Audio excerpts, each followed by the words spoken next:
Hey, how y'all doing? This is MongoSlade. Today we're going to talk about Damian Priest, WWE 24 documentary. Very good, excellent. Probably went on a little longer than it should have. It probably should have been 45 minutes, but still very good, especially when it comes to his background. We're going to poke out a couple of things to discuss here.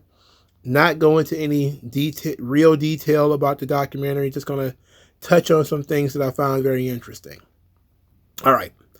One, Damian Priest was born in New York, raised in Puerto Rico, where wrestling is huge on the island, specifically the Colognes and Savio Vega, who was known as TNT. But he talked about being a big fan of The Undertaker as a kid and seeing Undertaker lock Ultimate Warrior in a coffin. And I got to tell you, he got good taste. He's a good guy with good taste. So his mom had issues delivering one of his brothers, and he had to go back and live with his dad in New York. So his dad got him into karate, which I thought was pretty cool. He actually tries to use some of that stuff in the ring. Karate and martial arts, it doesn't always look strong in American pro wrestling. It looks good in Japan because they do that stuff in grade school. And so when it's time to use it as a work, it looks solid, and then they also are not afraid to hit each other. In America, when they're not throwing punches, but instead throwing these miserable forearms and feckless kicks, and none of that stuff looks good. But I like everything that involves wrestling with him.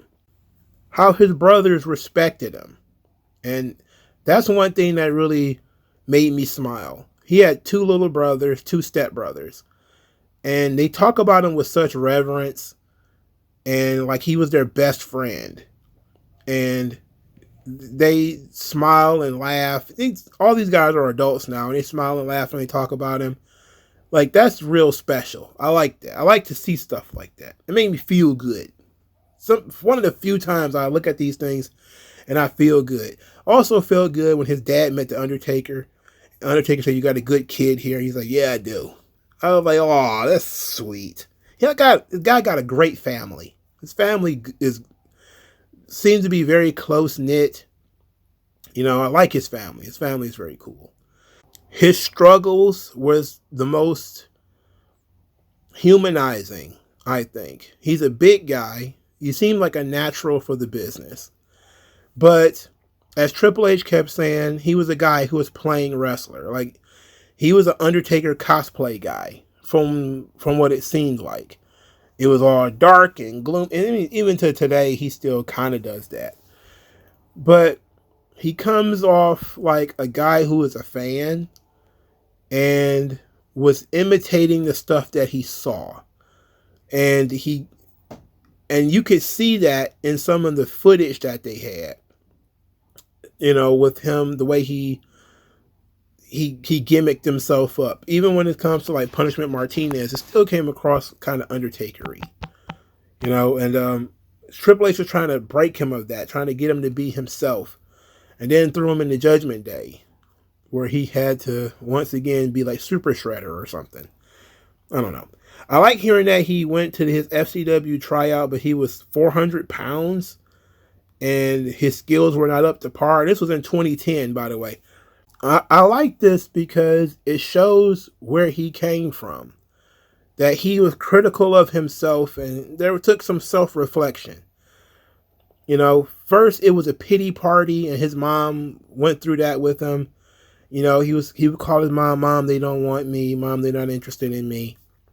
It was kind of a pity party, and he gained more weight, and he got lazy, and he wasn't really working out for him.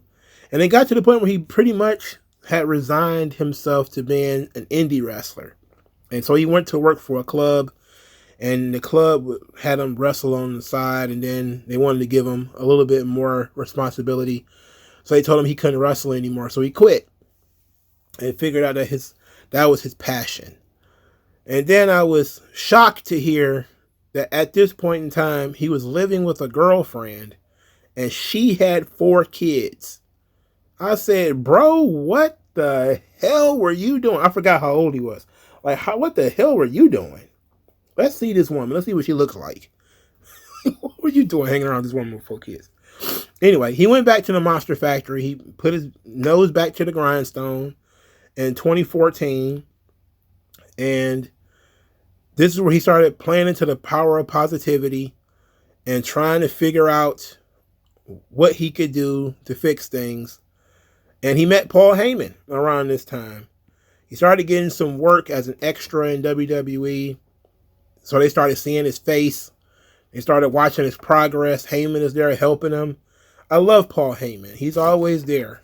He's always there in the background. You don't see him all the time, but he's got his hands on everything. And he didn't get a deal in 2014 or 2015 either, despite the fact that he was floating around a lot. So he started working in Ring of Honor. That's when he said he started making $40,000 a year.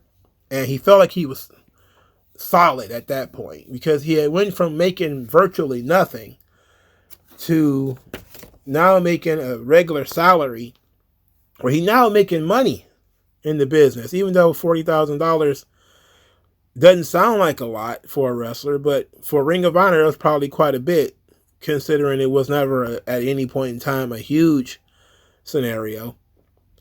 And then I love the story where Bayley is the one who saw him and the one who talked him into joining the WWE.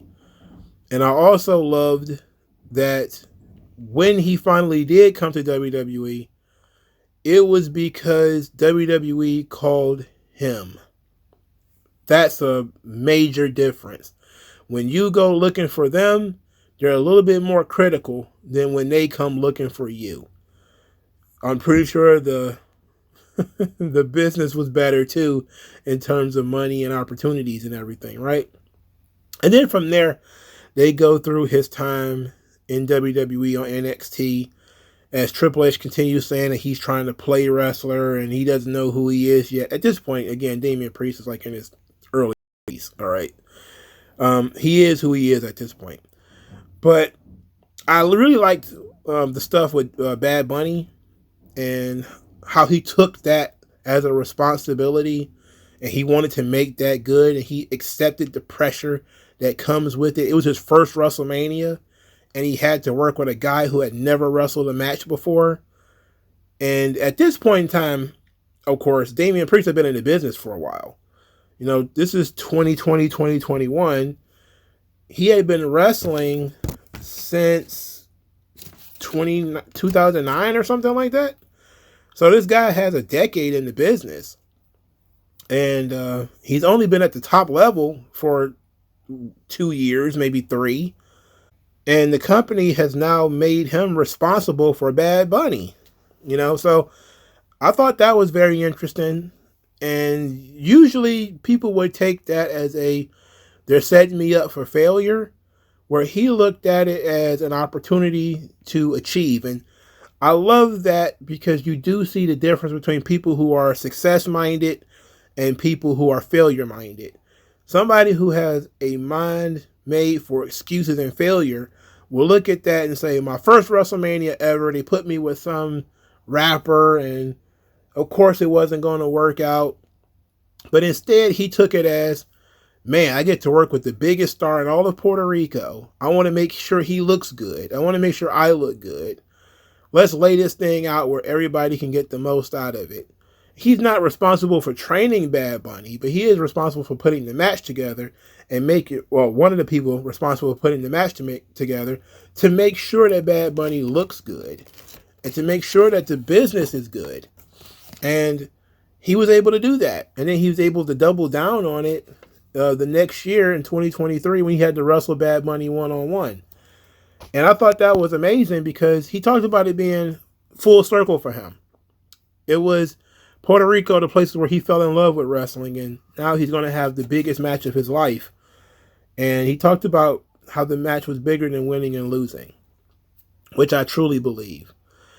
And I like that he gave credit to a lot of his mentors, you know, Undertaker and Edge and Scott Hall and Sean Waltman. People have always been there for him. And he talked about how Edge pretty much plucked him from obscurity because he was languishing as a generic babyface on Monday Night Raw.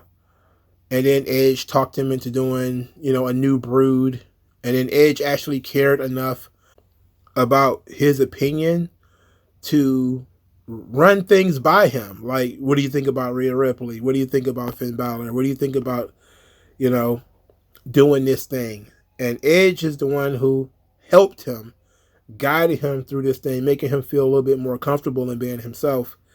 And I liked all of that. And of course, the backstage of him winning the world title and all that was amazing too. Rhea Ripley comes across as being extremely human in these things, where she's always weepy and she's super feminine. And when you look at her in these contexts, like throughout this entire documentary, every time you've seen her, she was incredibly feminine. But then you see like her shoulders and arms and you're like, oh my God. But she's like a regular girl, super giddy for her friends and all this kind of stuff. It's very sweet. So the documentary, I think, was pretty good. You learned a lot about Damian Priest. Some of the more recent stuff probably could have pushed it for further out. And I don't believe this is the first Damian Priest documentary they've ever done. I think they've done other Damian Priest documentaries, or his story was a part of other people's stories. So I feel like I've seen some of this before. I've certainly heard a lot of this story before. But overall, I thought it was pretty good. Let me know what you guys think in the comment section below. And I'll talk to you guys later, man. Peace out. MagMongoSlade. Best house I ever drew, Daddy.